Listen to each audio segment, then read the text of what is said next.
अच्छा, तो आज ब्लॉक 8 के जो हमने टेस्ट पढ़े हैं वो 5 टेस्ट हुए हैं। इसमें जो 5 टेस्ट आज कवर हुए हैं उनमें से ऑस्पी वाले क्वेश्चन जो सर ने बताए वो भी नोट डाउन हो गए। उनके क्वेश्चन इतना टाइम नहीं था कि उनके भी सवाल नोट डाउन कर पाऊँ, तो नेक्स्ट में हो जाएगा। तो जो 5 टेस्ट पढ़े हैं वो क्या है, IMVIC टेस्ट है। IMVIC टेस्ट, इन्हीं में से ये 5 टेस्ट आ जाएंगे। I for indole, M for methyl, V for Voges Proskauer, ये नाम है, और C फॉर सिट्रेट टेस्ट। तो तकरीबन ये 4 हैं, इन्हीं में से भी 5वां आएगा। वो 5वां जो है वो इतना इंपॉर्टेंट नहीं है, वो APs है। हाँ, इसमें जो ये 5 टेस्ट है इनका मेन मकसद यही है कि हमने different specific types of bacteria को आइडेंटिफाई करना है एक कल्चर के ऊपर कि कौन सा बैक्टीरिया कौन सी बीमारी कॉज कर। अगर एक बंदे को खांसी है तो उसकी खांसी का स्पूटम लेके कल्चर करके उसके अंदर हमने टेस्ट करके पता करवाना है कि कौन सा बैक्टीरिया, जो सा बैक्टीरिया होगा उस तरह की ही एंटीबायोटिक देके उसको हम क्योर कर देंगे। क्लियर हो गया पर्पज़। अब आता है सिट्रेट टेस्ट पे। सिट्रेट टेस्ट ये है, ये लिखा हुआ भी है, और ये इसका पूरा नाम है साइमन सिट्रेट एगर टेस्ट। ये यहाँ इधर विजिबल है। इसमें से ऑस्पी में ये स्लाइड आ भी जाती है, और इसमें ये पूछता है कि नेगेटिव कौन सा पॉजिटिव कौन सा। तो ये ऑस्पी में इसकी पिक्चर आती है। सिमिलरली ये वाली पिक्चर भी देते हैं, कहते हैं ये पॉजिटिव है, ये नेगेटिव है, ये पॉजिटिव है, ये नेगेटिव है। ये अपने सिट्रेट का बताना है, तो वो अभी इसमें कवर हो जाएगा। ये इसमें विजिबल भी हो गया ये पूरा टेस्ट। ये जो पूरा है साइमन एगर टेस्ट, इसमें होता क्या है, इसमें होता ये है, इसमें ये होगा कि अच्छा, तो सिट्रेट टेस्ट में क्या होगा, इसका प्रिंसिपल सर ने क्या कहा था, ऑस्पी में क्या क्या चीज़ें आ सकती हैं। एक प्रिंसिपल आ सकता है, ये काम कैसे करता है, इसके डाई के और इंपॉर्टेंट बैक्टीरिया के टेस्ट जो हैं कौन से बैक्टीरिया ये टेस्ट देते हैं। तो पहला कौन सा सिट्रेट टेस्ट है। सिट्रेट टेस्ट का प्रिंसिपल ये है, वो बैक्टीरिया जो सिट्रेट एक को यूज़ करता है और carbon dioxide as a sole source उसके अंदर यूज़ करता है। ये इसकी इंग्लिश वाली लाइन ज़्यादा बेहतर लिखी है, ये मैंने हाईलाइट की हुई है पेन से। This is a defined medium used to determine if an organism can use citrate as its sole carbon source। यानी ये उन ऑर्गेनिजम्स को पकड़ता है जो अपनी कार्बन डाइऑक्साइड जो है पूरी की पूरी सिट्रेट से ड्राइव करते हैं। उनको उन ऑर्गेनिज्म से डिफ्रेंशिएट कर लेगा जो अपनी कार्बन डाइऑक्साइड मल्टीपल चीज़ों से बनाते हैं। सोल मतलब जो सिंगल, सोल का मतलब सिंगल होता है। तो ये इसकी डेफिनेशन वाला पहला पॉइंट आ गया कि वो ऑर्गेनिज्म जो सिट्रेट से ही अपनी कार्बन डाइऑक्साइड बनाते हैं उनको ये पकड़ लेगा। कैसे पकड़ेगा वो मैं आगे बता देता हूँ। उनको ऐसे पकड़ेगा, पहले तो हमें पता होना चाहिए कि सिट्रेट का अच्छा ये जो है ना, पहले ये थोड़ा सा पाथवे वैसे पता होना चाहिए, पेपर में ये नहीं आता। वो पाथवे ये है कि इधर से बताता हूँ। वो पाथवे ये है कि सिट्रेट जो होता है, जो हमारा इधर एगर में पड़ा हुआ है सिट्रेट, ये मैंने लिखा हुआ है, ये बैक्टीरिया सिट्रेट को तोड़ते हैं। हाँ, ये जो सिट्रेट है, जो एंजाइम सिट्रेज है, वो अगर जो एंजाइम है, जो बैक्टीरिया जो हम ढूंढ रहे हैं वो अगर प्रेजेंट है तो वो क्या करेगा, उसके अंदर सिट्रेज एंजाइम है, वो सिट्रेट को तोड़ेगा और सिट्रेट से ऑक्जेलो एसिटिक एसिड और एसिटिक एसिड बनाएगा। ऑक्जेलो एसिटिक एसिड आगे से पायरुविक एसिड और CO2 बनाएगा। तो ये पाथवे वैसे पता होना चाहिए, याद रखने की जरूरत नहीं है। मेन मकसद हमें ये पता होना चाहिए कि सिट्रेट टूट के पायरुवेट और CO2 में बन गया। अब CO2 बन गया, अब आगे ये क्या लिखा हुआ है, CO2 is produce, it reacts with the medium to produce an alkaline compound sodium carbonate. Sodium carbonate इसने बना दिया। अब ये क्योंकि अल्कलाइन चीज़ बन गई है, इस अल्कलाइन मीडियम ने क्या करना है, हाँ ये याद होना चाहिए, ब्रोमोथाइमोल ब्लू, ये हमारे पास क्या है, रिएजेंट है जो यहाँ यूज़ हो रहा है, ये हमें पता होना चाहिए, ब्रोमोथाइमोल ब्लू। तो जब इधर हमारे पास अल्कलाइन सोडियम कार्बोनेट बनेगा तो ब्रोमोथाइमोल ब्लू हमारे पास किस रंग में चेंज हो जाएगा, ब्रोमोथाइमोल ब्लू किस रंग में चेंज हो जाएगा, ग्रीन था पहले, अब हो जाएगा ब्लू में। तो ये ब्लू में चेंज हो गया, तो जैसे ही ब्लू में चेंज होगा हम समझ जाएंगे कि ये सिट्रेट यूज़ कर रहा है, सिट्रेट को तोड़ रहा है, उस सिट्रेट को तोड़ के पायरुवेट, हाँ साइट्रेट पॉजिटिव है, तो CO2 बना रहा है। CO2 जब बन रही है तो वो ब्रोमोथाइमोल ब्लू को, जो ब्लू है इंडिकेटर है, वो पहले ग्रीन था, उसको उसने ब्लू में कन्वर्ट कर दी। यानी वो इधर पहले हमने रखा टेस्ट, उसने इसको इसमें कर लिया। तो ये पॉजिटिव साइड है, ये नेगेटिव साइड है, यही चीज़ ऑस्पी में, हाँ ये इस कलर में थी, हाँ, जब हमने इधर हाफ तो ये पॉजिटिव, हाँ ये यहाँ भी लिखा हुआ है नेगेटिव एंड पॉजिटिव, सारी ब्लू हो जाएगी। यस, ये नेगेटिव एंड पॉजिटिव, ये पूरा आ गया। यही चीज़ ऑस्पी में लगी हुई आती है कि साइमन सिट्रेट एगर का कौन सा नेगेटिव कौन सा पॉजिटिव टेस्ट है, इसका प्रिंसिपल आ सकता है, रिएजेंट पूछ सकते हैं, और ये काम कैसे करता है इसका थोड़ा सा ये बताना है। तो ये हमारा एक टेस्ट पूरा कवर हो गया। थोड़ी सी बातें यहाँ से भी बता देता हूँ। इसमें से कोई ऑस्पी क्वेश्चन का अभी तक तो नहीं आया, लेकिन नई मैडम आई है वो बना सकती हैं, ये पॉइंट बताया था, और ये सारा कवर हो गया। अब थोड़ा सा मुश्किल वाला मिथाइल रेड, और इसके साथ मिथाइल रेड और वॉक्स प्रॉक्सर टेस्ट, ये दोनों अलग अलग टेस्ट हैं लेकिन नाम इकट्ठे लिखे हुए। इसमें क्या होता है, मैं पहले यहाँ से बताता हूँ फिर वहाँ से बताऊँगा। इसमें जो बैक्टीरिया का फर्मेंटेशन पाथवे है वो कौन सा पाथवे ले रहा है, ब्यूटेन डायोल वाला ले रहा है या एसिड प्रोडक्शन वाला ले रहा है, वो हम डिफ्रेंशिएट करते कि इस पाथवे से इस टेस्ट में जो पॉजिटिव आएगा वो हमें पता लग जाएगा कि वो एसिड प्रोडक्शन से फर्मेंटेशन कर रहा है, जो नेगेटिव आएगा हमें पता लग जाएगा एसिड प्रोडक्शन से नहीं तो वो इसमें से फर्मेंटेशन कर रहा है, और कुछ ऐसे होंगे जो दोनों से फर्मेंटेशन करते ही नहीं है। और इस फर्मेंटेशन तो ये तीनों टाइप्स के हमें बैक्टीरिया इस टेस्ट से पता लग जाएंगे। इस फर्मेंटेशन का मकसद क्या आगे जाके मैं क्या इस फर्मेंटेशन का मकसद ये कि पहले हमें पता लग जाएगा कि वो बैक्टीरिया कौन सा प्रेजेंट है उसकी बीमारी का, तो जब पता लग गया उस तरह की एंटीबायोटिक देकर उसको मार देंगे, सिंपल। तो अब आगे क्या होगा, differentiate bacteria on which pathway it uses. अब ये आया मुश्किल, मिथाइल रेड जो है इसमें डाई यूज़ हुई है। अब इसमें क्या होता है, एसिड पाथवे अगर उस बैक्टीरिया ने लिया है तो वो जो मिथाइल रेड है वो रेड ही रहेगी, मिथाइल रेड ही रहेगी अगर वो एसिड प्रोड्यूस कर रहा है। ये तो दोनों ही अच्छा ही नहीं वो एसिड प्रोडक्शन वो पाथवे का डिफरेंस है, वो आप देखोगे ना वीडियो तो क्लियर हो जाएगा पुराना। एसिड प्रोडक्शन अगर वो पाथवे नहीं ले रहा, अगर उसका फर्मेंटेशन दूसरे पाथवे से हो रही है, फिर क्या होगा, एसिड प्रोडक्शन नहीं हो रही तो वो मिथाइल रेड येलो हो जाएगी। ये पॉइंट याद होना चाहिए, और ये एग्जांपल याद होनी चाहिए जो सर ने बताई थी कि कौन है जो रेड देता है, एस्केरिका कोलाई देता है, ये ब्लैक से जो मैंने लिखा हुआ है। कौन है जो येलो देता है, येलो सूडोमोनास देता है, क्योंकि सूडोमोनास फर्मेंटेशन सीरियस से करता ही नहीं है, वो आगे भी नेगेटिव ही देगा। ठीक है, अब जब हमें पता लग गया कि यार ये येलो आ गया तो ये ऐसे प्रोडक्शन तो नहीं कर रहा, या तो ये इसमें से कर रहा होगा, दूसरा पाथवे ले रहा होगा, या तो सीरियस ही फर्मेंटेशन नहीं कर रहा होगा, दो चीज़ें हो सकती हैं। तो हम आगे दूसरा टेस्ट लेके आते हैं जो है वेस्ब्रोस्कर टेस्ट। वेस्ब्रोस्कर टेस्ट में ये होता है एसीटायोन। सिर्फ और सिर्फ हम तब यूज़ करते हैं जो नेगेटिव होते हैं, नेगेटिव हाँ, फिर आगे जब हमें इसमें से नेगेटिव पकड़ा गया ना कि वो एसिड प्रोडक्शन वाला पाथवे नहीं ले रहा, तब हम अगला टेस्ट अब वेस्ब्रोस्कर की एक बारी है कि अब उसको हमने नेगेटिव के ऊपर, हाँ कि अब उस नेगेटिव को भी देखें कि वो कौन सा नेगेटिव है, अब वो आगे पकड़ा जाएगा। अब एसीटायोन और दो रिएजेंट्स है अल्फा नेफ्थोल और KOH, ये तीनों मिक्स होते हैं, और अगर एसीटायोन उस बैक्टीरिया के अंदर प्रेजेंट है और वो दो रिएजेंट्स जो है अल्फा नेफ्थोल और KOH जो हमने खुद दिए हैं, इन तीनों से मिलकर ब्राउनिश रेड एगार बन गया, तो वो हमारे पास पॉजिटिव आ गया वेस्ब्रोस्कर टेस्ट। और हमें पता लग जाएगा, वो जो हमें पता लगेगा वो बाद में एंड में बताता हूँ। वेस्ब्रोस्कर टेस्ट हमें पता लग जाएगा, और अगर एसीटायोन जो उसके अंदर नहीं मौजूद और दो रिएजेंट्स मिलेंगे तो वो ब्राउनिश ग्रीन बनाएगा, तो वो वेस्ब्रोस्कर नेगेटिव टेस्ट हो जाएगा। अब नेगेटिव कौन देता है, सूडोमोनास, क्योंकि वो फर्मेंटेशन सिरे से करता ही नहीं है। और ब्राउनिश रेड कौन देता है, एंटीरोबैक्टीरिया और क्लेप्सिला। तो ये हमने थोड़ा सा कवर किया था, थोड़ा सा डिटेल से कवर यहाँ से हो जाएगा। ये दोनों टेस्ट लिखे हुए हैं, ठीक है। ये इसके फर्मेंटेशन लिखा हुआ है कि फर्मेंटेशन होती है, इंडिकेटर लिखा हुआ है, रिएजेंट्स लिखे हुए हैं, वेस्ब्रोस्कर लिखा हुआ है, ठीक है। ये लिखा हुआ है कि एसीटायोन होगी कल्चर में तो इस हो जाएगा, नेगेटिव होगा तो ये हो जाएगा। ये लिखा हुआ है MR+ VP+, तो ये भी हो गया। ये इसके नीचे पिक्चर है, ये वेस्ब्रोस्कर टेस्ट की पिक्चर है, ये पूछ लेते हैं। ये पॉजिटिव वाला है, ये देखो क्लेप्सिला लिखा हुआ है, और जो कोई रंग नहीं दे रहा ये नेगेटिव, ये पॉजिटिव है जो थोड़ा कलर दे रहा है, जो मैंने इधर क्या लिखा था ब्राउनिश रेड, एंटीरोबैक्टीरिया और क्लेप्सिला। ये देखो क्लेप्सिला और एंटीरोबैक्टीरिया पॉजिटिव, सही है ना। और ब्राउनिश ग्रीन, ये थोड़ा ग्रीनिश है, ब्राउनिश है, ये ई कोलाई हो गया, ठीक है। ये ई कोलाई भी आ सकता है, सूडोमोनास भी आ सकता है, क्योंकि ई कोलाई क्यों दे रहा है ये टेस्ट, क्योंकि ई कोलाई जो है वो दूसरी फर्मेंटेशन कर रहा है ना, एसिड प्रोडक्शन वाली, तो वो इस वी वाली में तो नेगेटिव ही आएगा। और ये दूसरा जो हमने मिथाइल रेड किया है, इसमें ई कोलाई पॉजिटिव दे रहा है क्योंकि वो एसिड प्रोडक्शन कर रहा है, तो वो सारा रेड कर रहा है। और ये येलो और ऑरेंज वाला जो है क्लेप्सिला कर रहा है। यही बात जो मैंने यहाँ लिखी थी कि ई कोलाई है और येलो में सूडोमोनास भी आ सकता है और क्लेप्सिला भी आ सकता है, क्योंकि क्लेप्सिला तो ऐसे प्रोडक्शन नहीं कर रहा, उसका पाथवे डिफरेंट है, उसका पाथवे VP से हमने पकड़ा है। तो यहाँ हमारा ये दोनों कवर हो गए हैं, ये जो फुल पाथवे है मिथाइल रेड और ये 3 टेस्ट कवर हो गए हैं। अब टाइम थोड़ा कम है, और दूसरा टेस्ट जो है वो इतना इंपॉर्टेंट भी नहीं है, दूसरा टेस्ट इंपॉर्टेंट है, उससे अगला इंपॉर्टेंट नहीं है, इनएडोल टेस्ट। अब तीसरे टेस्ट पे जा रहे हैं, IMVI तो CVIM हो गया हमारे पास। अब इंडोल पे जा रहे हैं। इंडोल टेस्ट में क्या होता है, ट्रिप्टोफैन होता है अमीनो एसिड, जो बैक्टीरिया ट्रिप्टोफैन को तोड़ के इनएडोल बनाएगा वो पकड़ा जाएगा, जो नहीं बनाएगा वो भी पकड़ा जाएगा। यानी इससे हम किस बैक्टीरिया को डिफरेंशिएट कर रहे हैं, वो उस बैक्टीरिया को पकड़ लेंगे जो ट्रिप्टोफैन को तोड़ के इनएडोल बना रहा है, वो पकड़ा जाएगा, और जो ये काम नहीं कर रहा वो उससे अलग हो जाएगा। तो ये हमने किया है, जो बैक्टीरिया ट्रिप्टोफैन को ब्रेक करेगा। और इसमें कोवाक्स रिएजेंट यूज़ होता है, रिएजेंट याद रखना हॉस्पिटल में ज़रूरी है, कोवाक्स रिएजेंट यूज़ होता है। और अगर इसमें टॉप रेड आती है, टेस्ट ट्यूब के ऊपर वाला हिस्सा सतह रेड आता है, हमारे पास रेड टॉप आती है, तो ये इनएडोल पॉजिटिव है। और ये कौन देता है, ई कोलाई देता है। ये इंपॉर्टेंट है, सर ने इसकी एग्जाम्पल तो सर ने कहा था रट्टा होनी चाहिए, इसकी एग्जाम्पल इनएडोल की, ई कोलाई देता है। और अगर कलर आते ही नहीं सिरे से तो क्लेप्सिला और प्रोटियस मिरेबेलिस, क्लेप्सिला एंड प्रोटियस मिरेबेलिस जो है वो कोई कलर नहीं देते इनएडोल में। और ये एक डिफरेंशिएटिंग टेस्ट है, किसमें, प्रोटियस एक स्पीशी है, प्रोटियस की मल्टीपल स्पीशीज़ हैं, उनमें से एक स्पीशी प्रोटीज मिरीबैलस ये नेगेटिव देती है और बाकी सारी प्रोटीज पॉजिटिव देती है। तो प्रोटीज की स्पीशीज़ को डिफ्रेंशिएट करने के लिए ये टेस्ट भी काम आता है।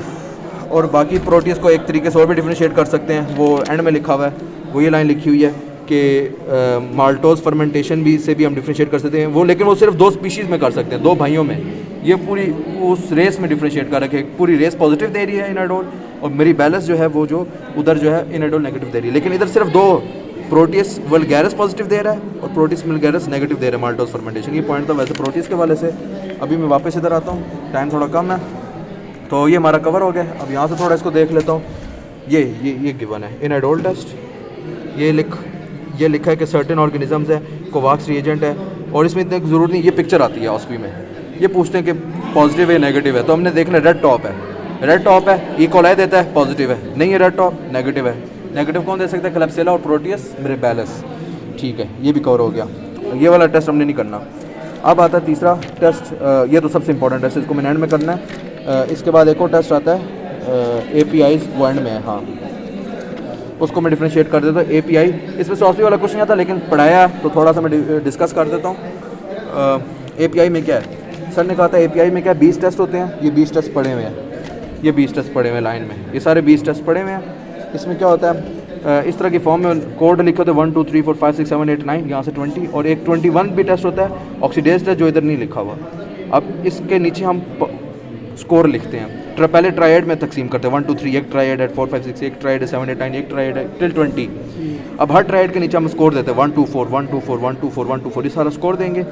अब उसके नीचे जो नेगेटिव टेस्ट आएगा उसके नीचे 0 नंबर आ जाएगा। अगर 3 वाला टेस्ट मेरा नेगेटिव आ गया तो 0, 2 वाला पॉजिटिव आ गया तो 2 ही आएगा, 1 1, तो इस तरह 1 2 0 इस तरह बनेगा। इसी तरह 1 2 4 ये तीनों पॉजिटिव आए हैं, 0 0 0 तीनों नेगेटिव आए हैं। अब जो नीचे वाली जो लाइन आ रही है इसका हम स्कोर करेंगे, तो टोटल 20 में से कितने ट्रायड्स बनेंगे? 7 ट्रायड्स बनेंगे। 7 ट्रायड में से कितने नंबर मिलेंगे? 7 हमें नंबर हासिल होंगे। उन 7 नंबर को ऐड करके जो नंबर हमें मिलेगा उससे हम बैक्टीरिया बता देंगे। तो ये एक सिंपल सा टेस्ट है API। अब एंड में आ रहे हैं जो सबसे ऑस्पी का इंपॉर्टेंट स्टेशन है, TCI, जो पेपर में आता ही आता है हर हाल में, और इसमें से 3 क्वेश्चन आते हैं। What are the TCI triple sugar test, इसमें से पहला क्वेश्चन आता है what are the reagents in it. इसके नाम से पता लग रहा है ट्रिपल शुगर, 3 शुगर हमने लिखनी है, लैक्टोज, सुक्रोज और ग्लूकोज और फेरस सल्फेट, ये इसका आंसर है। और एक और सवाल भी इसमें से आता है, मैं पहले सवाल को डिस्कस कर लेता हूँ। एक सवाल इसमें से और आता है कि हाँ, ये एक सवाल मैं बताना भूल गया, ऑस्पी स्टेशन में ये आता है कि एंटीरियो बैक्टीरिया की फैमिली कैरेक्टरिस्टिक्स का, ये भी ऑस्पी में आया हुआ था। और ये भी बताया हुआ था कि डिफरेंस करो, difference between Pseudomonas and enterobacteria species. वो ये है कि सूडोमोनास जो है वो ग्लूकोज फर्मेंटर नहीं है, तभी तो ब्लैक दिख रहा है, और ऑक्सीडेज पॉजिटिव है, वो ऑक्सीडेज नेगेटिव है, और ये सारा इस तरह। तो ये ऑस्पी स्टेशन के सवाल थे। और हाँ, TCI में से तो एक ऑस्पी स्टेशन का ये सवाल हो गया, ये जो मैंने बताया। तो और भी सर ने बताया कि डिफरेंट रिजल्ट्स जो एंड में हमारे 4 रिजल्ट्स आएंगे, उनको हमने बताना है कि 4 रिजल्ट्स कौन से आए हैं, और ये भी बताना है कि वो ऑर्गेनिजम्स कौन से एक रिजल्ट दे रहे हैं। तो ये तीनों तरीके से हमें ऑस्पी में पकड़ते हैं। अब इसको मैं डिस्कस करता हूँ। इसके अंदर कौन सी डाई यूज़ हो रही है हमारे पास? फिनोल। हाँ, इसके अंदर डाई हमारी जो यूज़ हो रही है वो फिनोल हो रही है। और इसमें एक पॉइंट ये लिखा हुआ है, ये 1 मिनट 146 पेज है, उसमें ये TCI पूरा लेवेंसन में मेंशन है। ये यहाँ से पढ़ना भी ज़रूरी है क्योंकि इधर एक मिस्टेक है, वो मिस्टेक यहाँ से करेक्ट होगी। जो इसका एक C पॉइंट है, वो ये वाला जो C पॉइंट है इसमें मिस्टेक है, वो उसकी जगह हमने ये 3rd पॉइंट पढ़ना है जो यहाँ लिखा हुआ है, ये करेक्ट है, ये सर ने बताया था।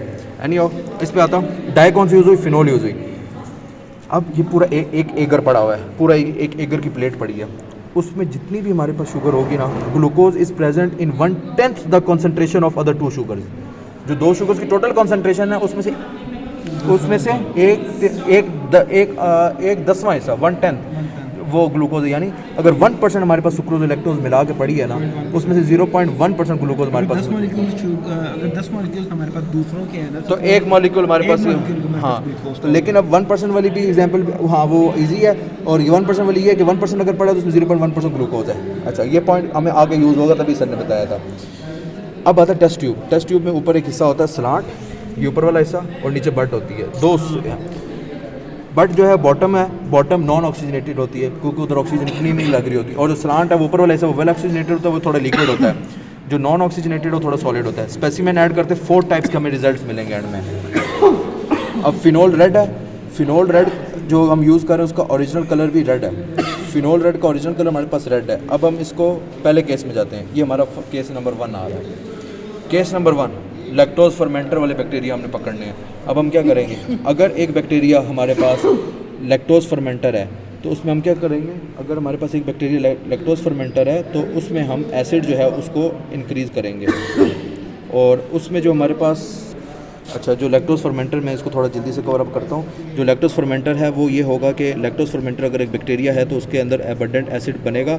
अबंडेंट लैक्टोज फर्मेंटर भी हो सकता है, सुक्रोज फर्मेंटर भी हो सकता है। तो वो जब हम जैसे ही ऐड करेंगे उसको तो वो एसिड फ़ौरन से बनाएगा। जब हमारे पास लैक्टोज फर्मेंटर वाला बैक्टीरिया, इसको ऐसे 2 मिनट ऐसे रहने दो, लैक्टोज फर्मेंटर वाला बैक्टीरिया जब बहुत ज़्यादा एसिड बनाएगा तो क्या होगा, फिनाइल रेड से वो ऑटोमेटिकली येलो में कन्वर्ट हो जाएगा, क्योंकि एसिड प्रोडक्शन बहुत ज़्यादा हो जाएगी तो येलो में कन्वर्ट हो जाएगा। और वो इतना ज़्यादा येलो में कन्वर्ट होगा कि ना सिर्फ नीचे वाला हिस्सा बट ऊपर सलाड भी येलो हो जाएगी। But and salad both will be yellow.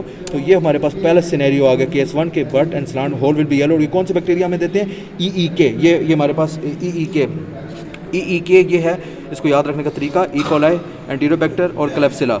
तो ये तीनों जो है हमारे पास येलो वाला देते हैं केस 1। ये एग्जांपल याद होनी चाहिए। वो हमसे पूछते हैं कि अगर आपके पास ब्लंट और सलांट येलो है तो वो कौन से बैक्टीरिया देते हैं और इसका मतलब क्या है। इसका मतलब ये है कि जो बैक्टीरिया है वो लैक्टोज फर्मेंटर है, उनके अंदर एसिड प्रोडक्शन बहुत ज़्यादा हो रही है। तो ये, और इसके साथ ऑपोजिट केस याद रखना है, मिक्स नहीं करना। सर ने क्या कहा था, इधर फिनोल रेड हम यूज़ कर रहे हैं, फिनोल रेड यूज़ करें जो एसिड बढ़ने पर येलो में कन्वर्ट हो रहा है। इसके मुकाबले में इन एडोल टेस्ट में मिथाइल रेड हम जब यूज़ कर रहे थे उसके अंदर जब एसिड बढ़ता है तो वो रेड का रेड ही रहता है। ये चीज़ इसके साथ मिक्स नहीं करनी। फिनोल रेड जो है वो एसिड बनने पर येलो हो जाता है और मिथाइल रेड एसिड बनने पर रेड ही रहता है। वो इन एडोल टेस्ट में यूज़ होता है। अब दूसरा केस हम यूज़ कर रहे हैं glucose fermenter, 1/10 of the glucose है। इसमें वो पॉइंट यूज़ होगा 1/10 वाले बात। इसमें ग्लूकोज फर्मेंटर है, जितना हम फर्मेंट करेंगे उतना हमारे पास एसिड बनेगा। उधर हम शुगर को फर्मेंट कर रहे थे, हमारे पास 1/9 मतलब कि 9 मॉलिक्यूल्स शुगर के थे और 1 मॉलिक्यूल ग्लूकोज का था। तो 9 में से एसिड निकला था, इतना ज़्यादा एसिड प्रोड्यूस हुआ तब ये सारा येलो हो गया। इधर तो हमारे पास मॉलिक्यूल ही एक ग्लूकोज का है और वो जब हम फर्मेंट करेंगे, जब हमने बैक्टीरिया जो एगर पे डाला वो जब ग्लूकोज फर्मेंटर होगा तो सिर्फ 1 मॉलिक्यूल से थोड़ा सा एसिड निकालेगा। उस एसिड बनेगा ज़रूर एसिड, लेकिन कम बनेगा। उस कम बनने की वजह से क्या होगा, हमारे पास सिर्फ सलाड जो प्रोडक्शन है वो बट तक ही रहेगी, जो नीचे बॉटम वाला हिस्सा है वही सिर्फ एसिड की वजह से मुतासर होगा और बट येलो हो जाएगी एसिड की वजह से, लेकिन सलाड की तक प्रोडक्शन नहीं पहुंचेगी। सलाड में ऑक्सीजनेशन पहले ही ऑलरेडी होगी, जो थोड़ा बहुत एसिड पहुंचेगा वहाँ वो ऑक्सीजन के साथ, क्योंकि ऑक्सीजन बहुत ज़्यादा मौजूद होगी, एसिड और ऑक्सीजन मिलकर CO2 बना देगा और CO2 की वजह से सलाड का कलर स्टिल रेड ही रहेगा। तो इधर हमारे पास सलाड रेड और बट येलो है। ये हमारे पास केस 2 है। और ये कौन कौन से देते हैं, SS शिगेल्ला एंड सीरेशिया। तो ये दोनों हमारे पास देते हैं। ये दो हमारे पास हो गए, ये दो हमारे पास केसेस हो गए। ये 2 केसेस इंपॉर्टेंट है। अब तीसरे केस पे जा रहे हैं, वो इजी है, वो पूरा रेड है। पूरा रेड कौन है, जो फर्मेंटेशन सिरे से करता ही नहीं है, जो सिरे से फर्मेंटेशन नहीं करता, पूरा रेड ही होगा। क्यों पूरा रेड होगा, क्योंकि वो एसिड बना ही नहीं रहा, तो वो हमने जो डाई डाली हुई है वो रेड की रेड ही पड़ी रहेगी। स्लांट और बट दोनों इसमें येलो रेड रहेंगे। तो कौन देता है, सूडोमोनास। तीसरा ये कि TSI के साथ हम एक्स्ट्रा फेरस सल्फेट डालते हैं। फेरस सल्फेट जब डालते हैं तो कुछ मॉलिक्यूल जो हैं, जैसे ये 2 बैक्टीरिया सैल्मोनेला प्रोटियस, ये फेरस सल्फेट से एक्ट करके H2S बनाते हैं और H2S की वजह से ब्लैक पूरा का पूरा ब्लैक शो हो जाता है। तो जब पूरा का पूरा ब्लैक शो हो जाता है तो वो हमारे पास 4th केस है कि इसमें पूरी ट्यूब ब्लैक है, इसमें पूरी ट्यूब रेड है, इसमें ट्यूब नीचे रेड है, ऊपर येलो है, इसमें पूरी ट्यूब पूरी येलो है। तो 4 केसेस हैं। और ये हॉस्पिटल के सवाल भी कवर हो गए हैं, ये सारा इसमें कवर हो गया। अब इसके बाद यहाँ से इसको दिखाने की, ये जो तीसरा पॉइंट था वो वहाँ से करेक्ट कर पढ़ लेना है, वो मैंने बता दिया। और ये इसके इंपॉर्टेंट पॉइंट्स लिखे हुए कि ऑल मेंबर ऑफ एंटीरोबैक्टीरिया जो है वो ग्लूकोज फर्मेंटर है, they can metabolize glucose anaerobically, maltose fermentation का लिखा। और ये तीसरा पॉइंट बहुत इंपॉर्टेंट है कि नेज़ेरिया गुनेरा और नेज़ेरिया मेनिंजाइटिस दोनों ग्लूकोज को फर्मेंट करते हैं, लेकिन नेज़ेरिया मेनिंजाइटिस जिसका दूसरा नाम मेनिंगोकॉक्सा है वो सिर्फ माल्टोज को फर्मेंट करता है। तो माल्टोज की फर्मेंटेशन से हम गुनेरा और मेनिंजाइटिस को डिफ्रेंशिएट कर सकते हैं। सिमिलरली माल्टोज की फर्मेंटेशन से प्रोटिस वल्गैरिस, प्रोटिस बैलस को भी हम डिफ्रेंशिएट कर सकते हैं। तो ये इंपॉर्टेंट पॉइंट्स थे। और इसके अलावा ये वाली जो चीज़ है, ये जो लिखी हुई है ये पढ़ लेनी चाहिए, ये लेविंसन में लिखा हुआ है, बहुत इंपॉर्टेंट है। और ये तीसरा पॉइंट है जो हमने यहाँ से करना है, जो कॉपी में गलत लिखा हुआ है। ये 3rd पॉइंट है, ये कॉपी में उधर गलत लिखा हुआ था, तो ये यहाँ से करेक्ट हमने पढ़ना है, इसको करेक्ट कर लेना। और इसके अलावा ये टेबल है जो सर कह रहे थे, ये हमारे पास 4 सिनेरियोज़ की टेबल है, ये यहाँ से हमने करने हैं 4 सिनेरियोज़। ये एसिड बट, और ये थोड़ा मैं क्लियर कर लूँ, ये 4 सिनेरियोज़ की टेबल हमने यहाँ से करने हैं। और ये हमारे पास है एसिड, हाँ ये क्लियर हो गया, acid slant but gas H2S और रिप्रेजेंटेटिव जेनरा। तो अगर स्लांट एसिड है बट एसिड है तो गैस पॉजिटिव है। ये जो मैंने वही सिनेरियो बताया था वही है, उसका मतलब कि गैस सिर्फ एक में बन रही है, सैल्मोनेला और प्रोटियस, जिसमें वो हमारे पास जो है वो क्या कहते हैं H2S से रिएक्ट कर रहे हैं। और सूडोमोनास है वो सीरियसली फर्मेंटेशन नहीं करता तो इसलिए नेगेटिव डला हुआ है। तो ये सारी हमारा आज TSI जो था बहुत एक्सट्रीमली इंपॉर्टेंट पैथो का प्रैक्टिकल था, जनरल पैथो का, वो आज हमारे पास प्रैक्टिकल जो है ये पहले हो चुका था लेकिन उसमें से कुछ रिमेनिंग था। प्रैक्टिकल नंबर 8 बायोकेमिकल टेस्ट आज एक कवर हो गया।